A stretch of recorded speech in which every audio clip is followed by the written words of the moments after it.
Okay guys, atomic structure lesson లో మన next part వచ్చేసి atomic models or atomic theories. Atomic models అంటే different scientist అసలు earlier stages లో అట్ ది స్టార్ట్ లో ఆటమ్ ఎలా ఉంటుంది అని చెప్పడానికి, to describe how the atom would be అని చెప్పడానికి చాలా మంది సైంటిస్ట్ చాలా అటెంప్ట్స్ చేశారు. సో దానిలో మనకి సిలబస్ లో వచ్చేసి ఒక 3 మోడల్స్ ఉంటాయమ్మా. సో అవి ఒకసారి డిస్కస్ చేద్దాం.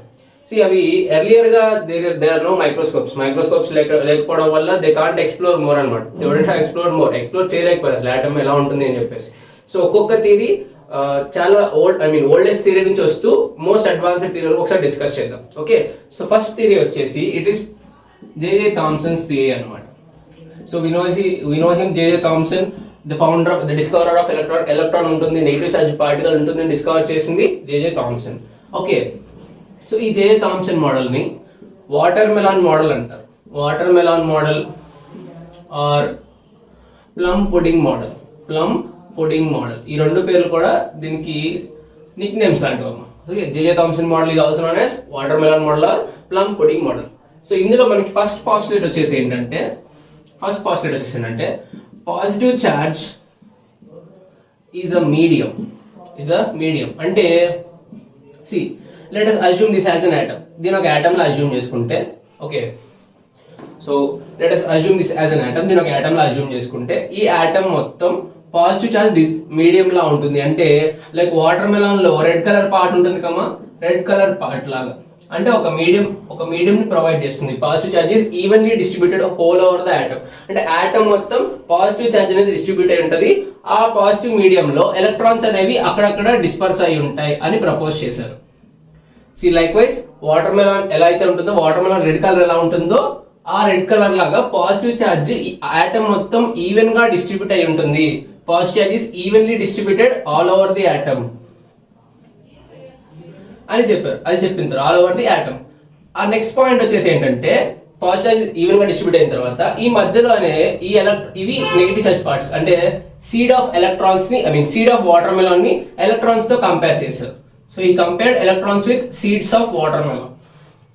So పాజిటివ్ చార్జ్ మొత్తం డిస్ట్రిబ్యూట్ అయి ఉంటే నెగిటివ్ చార్జ్ అక్కడక్కడ స్కాటర్ అయి ఉంటుంది అని ప్రపోజ్ చేశారు. First and foremost theory regarding atomic models is JJ Thomson model.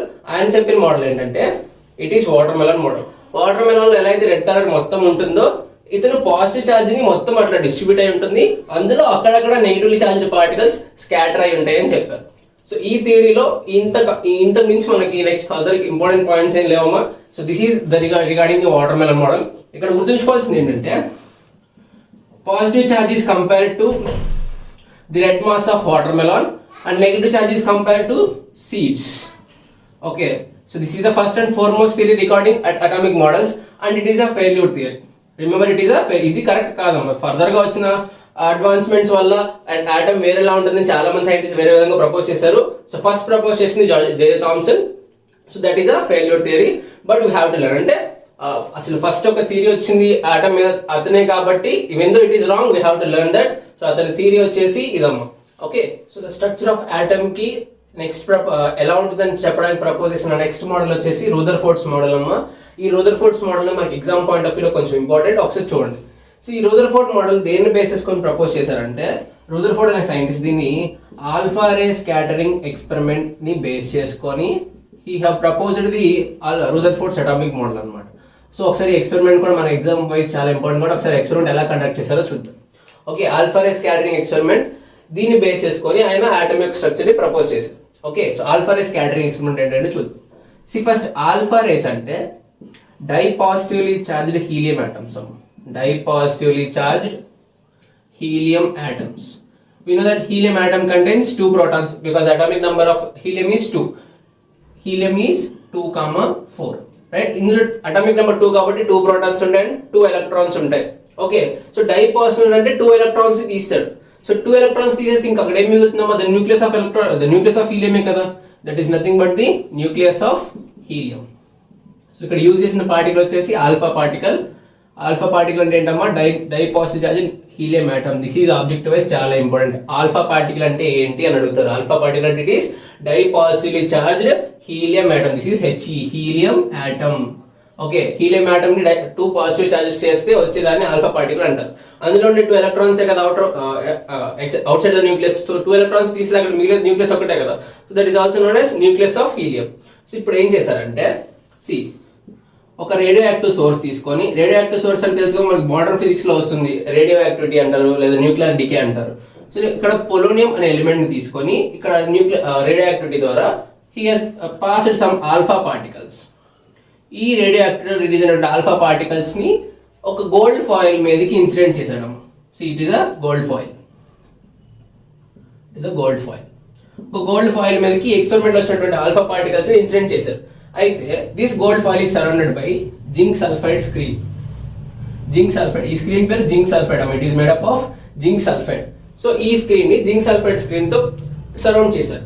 ఎప్పుడైతే ఆల్ఫా పార్టికల్స్ ఈ గోల్డ్ ఫాయిల్ స్ట్రైక్ అయినాయో, I'm drawing the alpha particle because the alpha particles straight line లో పోతాయి. So I'm drawing the straight lines. This is the path of alpha particles. Okay, whenever it hits the gold foil, అక్కడ gold foil hit చేసిన తర్వాత ఆయన ఒక 3 observations చేశాడమ్మ. ఈ observations కూడా మనకి ఇంపార్టెంట్. అబ్జర్వేషన్స్ ఏంటి? ఆయన ఏం అబ్జర్వ్ చేశాడంటే, ఫస్ట్ వన్ వచ్చేసి most of the alpha particles passed through the film as it is. Okay, ఆ గోల్డ్ ఫాయిల్ నుంచి most of the alpha particles ఎలా అయితే ఇన్సిడెంట్ చేసావో అదే విధంగా ఆపోజిట్ సైడ్ కి వెళ్ళిపోయినాయి. ఓకే, ఫస్ట్ అబ్జర్వేషన్ వచ్చేసి most of the alpha particles passed the gold foil as it is. ఎలా అయితే నువ్వు ఇన్సెంట్ చేసావో అలా దాన్ని క్రాస్ చేసుకొని అదే విధంగా వెళ్ళిపోయాయి. ఓకే, సో ఇంకొక అబ్జర్వేషన్ ఏంటంటే, some of the alpha particles deviated from their path. Okay, కొన్ని ఆల్ఫా పార్టికల్స్ ఏంటంటే ఆ స్ట్రైట్ లైన్ లో వెళ్లకుండా, so it has been deviated with some angle. ఆ యాంగిల్ అవన్నీ మనకు అవసరం లేదమ్మా, కొంత యాంగిల్ తో అవి డీవియేట్ చేయబడినాయి. ఓకే, అసలు ఈ జింక్ సల్ఫైడ్ ఇక్కడ ఎందుకు ప్లేస్ చేశాడంటే, when ever the alpha particle hits this zinc sulphide screen, it produces inflorescence. అంటే ఎప్పుడైతే alpha particle zinc sulphide screen touch అవుతాయో, ఇట్ కాజెస్ సమ్ స్పార్క్, ఒక చిన్న మెరుపు లాంటిది వస్తుంది అనమాట. Okay, so that we have to observe this point is hit by alpha particle. అంటే ఆ పాయింట్ దగ్గర ఆల్ఫా పార్టికల్ వచ్చి డాష్ అయిందని మనం అబ్జర్వ్ చేయడం కోసం this is protected with zinc sulphide. Okay, so first observation వచ్చేసి most of the alpha particles passed through the film as it is. కొన్ని ఆల్ఫా పార్టికల్స్ వచ్చేసి some alpha particles deviated with some angle. కొంత angle తో అవి deviate చేయబడినాయి. Okay, third observation ఏంటంటే, it is the most important observation అమ్మా. Around 20,000 alpha particles లో only ఒక్క ఆల్ఫా పార్టికల్ మాత్రమే యాజ్ ఇట్ ఈస్ గా దాని పాత్రలో వెనక్కి వచ్చింది అనమాట. అన్ని నంబర్ ఆఫ్ ఆల్ఫా పార్టికల్స్ లో ఓన్లీ వన్, అంత క్లీన్ అబ్జర్వేషన్ ఉండింది అనమాట అక్కడ. So only 1 alpha particle around in 20,000. ఒక ఆల్ఫా పార్టికల్ వచ్చేసి రీట్రేస్ ఇట్ పాత్ అంటాడు. అంటే ఏదైతే వేలో వెళ్ళిందో అదే వేలో వెనక్కి వచ్చేసింది అనమాట. ఓకేనా, సో ఫస్ట్ అబ్జర్వేషన్ వచ్చేసి most of the alpha particles passed through the gold foil as it is. ఏ విధంగా అయితే పంపించావో, ఏ విధంగా ఇన్సిడెంట్ చేసావో అదే విధంగా ఆపోజిట్ డైరెక్షన్ లోకి వెళ్ళిపోయినాయి.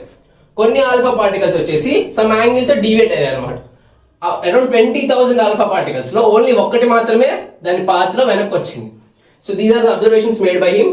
ఈ అబ్జర్వేషన్స్ బేస్ చేసుకొని ఆయన కొన్ని పాస్టులేట్స్ ప్రపోజ్ చేశారు. ఏంటంటే, ఇప్పుడు మనం ఆల్ఫా పార్టికల్స్ పాజిటివ్ చార్జ్ కదమ్మా. థామ్సన్ చెప్పినట్లు, జేజే థామ్సన్ చెప్పినట్లు ఆటమ్ అంతా పాజిటివ్ చార్జ్ కనుక స్ప్రెడ్ అయి ఉంటే ఇది కూడా పాజిటివ్, ఆటమ్ అంతా కూడా పాజిటివ్ చార్జ్ ఉండుంటే it should repel from the foil కదా. Like charges repel, we know that. So JJ Thomson చెప్పినట్లు ఆటమ్ అంతా పాజిటివ్ చార్జ్ ఈవెన్ గా స్ప్రెడ్ అయి ఉంటే whenever we hit this with the positive charge, it should repel. అవునా, వెంటనే divide అయిపోవాలి కదా. కానీ మోస్ట్ ఆఫ్ ద పార్టికల్స్ అదే విధంగా వెళ్ళిపోయినాయి కదా, అదే విధంగా పాస్ అయిపోయినాయి. అంటే ఆటమ్ లో ఈ పాజిటివ్ చార్జ్ ఈవెన్ గా డిస్ట్రిబ్యూట్ అయ్యి లేదు. So most of the atom is empty. అర్థమైందమ్మా? ఒకసారి మళ్ళీ చూడండి అది ఆ పాయింట్ ని. జేజే థామ్సన్ ఏం చెప్పారు, ఆటమ్ అంతా పాజిటివ్ చార్జ్ ఈవెన్ గా డిస్ట్రిబ్యూట్ అయింది అన్నాడు. ఈవెన్ గా డిస్ట్రిబ్యూట్ అయ్యి ఉంటే పాజిటివ్ చార్జ్ అనేది నువ్వు పంపిస్తుంది కూడా positive charge particle. So whenever a positive meets positive, it should repel, it should deviate.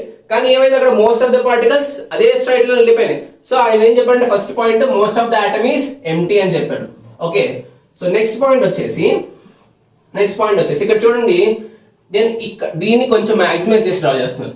So ఇప్పుడు న్యూక్లియస్ కనుక ఒక చోట కాన్సన్ట్రేట్ అంటే పాజిటివ్ చార్జ్ మొత్తం ఒక చోట కాన్సన్ట్రేట్ అయ్యి ఉంటే కనుక నేను పంపించిన ఆల్ఫా పార్టికల్ కొంచెం పెద్దగా డ్రా చేద్దాం.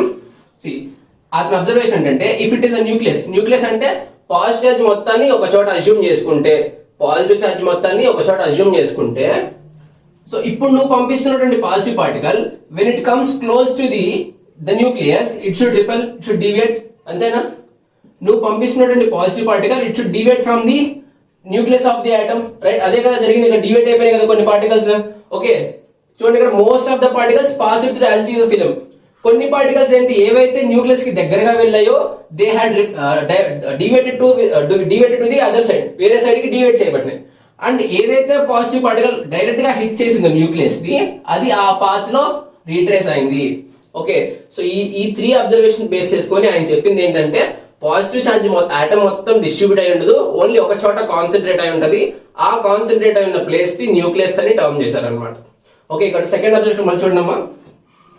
జేరే థామ్సన్ చెప్పినట్లు పాజిటివ్ ఛార్జ్ గనక ఆటమ్ మొత్తం ఈవెన్ గా డిస్ట్రిబ్యూట్ అయి ఉంటే the positive particles which were incidenting should deviate, చాలా వరకు డివియేట్ అయిపోవాలి. కానీ చాలా వరకు ఏమైనా అదే పాత్ర వెళ్ళిపోయాయి. అంటే ఆటమ్ మొత్తం పాజిటివ్ ఛార్జ్ స్ప్రెడ్ అయ్యలేదు, ఏదో ఒక చోట మాత్రమే కాన్సన్ట్రేట్ అయింది. ఆ ఒక్క చోట మాత్రమే కాన్సన్ట్రేట్ అయిన దాన్ని న్యూక్లియస్ అని అనుకొని, ఏదైతే పాజిటివ్ పార్టికల్ దాని దగ్గరగా వెళ్తుందో దట్ షుడ్ డివియేట్, అండ్ ఏదైతే దాన్ని డైరెక్ట్ గా హిట్ చేస్తుందో that should retrace it's path. So ఈ అబ్జర్వేషన్ బేస్ చేసుకొని ఆయన ఈ 3 పాయింట్స్ చెప్పారనమాట. ఓకే, రుదర్ఫోర్డ్ ఎక్స్పెరిమెంట్ క్లియర్ కదమ్మా? ఏం లేదు, ఇక్కడ ఏమేమి యూజ్ చేశారు, polonium, zinc sulphide, gold foil, alpha particle. Okay, ఇక్కడ ఆల్ఫా పార్టికల్ లో ఏం జరిగింది, most of the alpha particles as it is pass అయిపోయినాయి, కొన్ని పార్టికల్స్ డివేట్ అయినాయి, ఒక్క పార్టికల్ మాత్రం అదే పాత్ లో వెనక్కి వచ్చింది. ఎందుకు డివేట్ అయిపోయినాయి అంటే, ఎక్కడైతే పాజిటివ్ చార్జ్ కాన్సన్ట్రేట్ అయింది ఆటమ్ లో, దానికి దగ్గరగా వెళ్ళడం వల్ల డివేట్ అయినాయి, అండ్ దాన్ని స్ట్రైట్ గా హిట్ అయింది మాత్రం అదే ప్లేస్ అదే పాత్ లో వెనక్కి వచ్చేసింది. So these are the points regarding Rutherford's model. Exam point of view మనకి చాలా ఇంపార్టెంట్ కాబట్టి వన్స్ గో త్రూ దిస్. ఈ ఎక్స్పెరిమెంట్ చాలా బాగా నేర్చుకుంటాము.